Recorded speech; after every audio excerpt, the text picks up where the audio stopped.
Hi guys, today we're going to look at 1 Corinthians chapter 15, verses 35 through 49. And so we're going to continue here where Paul's talking about the resurrection of the body, and to know that without the resurrection we really have nothing. It is the power of the resurrection. Last time we talked about the power of the cross, and that we can't get to the resurrection without the power of the cross, but the power of the resurrection message, that same power that raised Christ from the dead being inside of us, is the place that we have to remember to live from.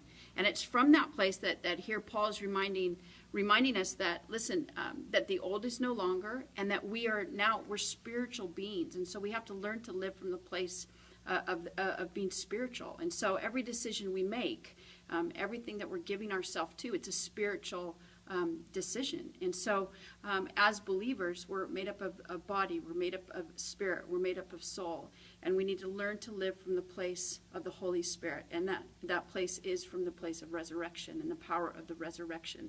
And so, the whole story of the first Adam coming, and obviously sin entered the world, and so Jesus had to come and fix the covenant and restore everything that was lost, and he's the second Adam, and in that place, that's where we live now. And so there is this resurrection power, and sometimes it can be so easy to forget the power that we have, because we're living in this natural world all around us with all these things that we're encountering, and we forget that this is really a spiritual life, and that we're called to learn to make decisions and live from the spiritual.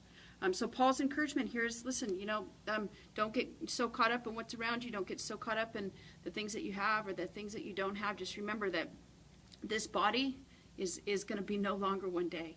And in the meantime, the Lord is renewing our spirit. He's restored our soul, and it's an ongoing process. So we just need to be reminded. We need to be encouraged, and we need to hold on to the fact that this life is not it. And even when we blow it, we can go back to Jesus, and we can again get restored. We can again get cleaned up, and we can again, get back on the right track to learn to live from the spiritual life.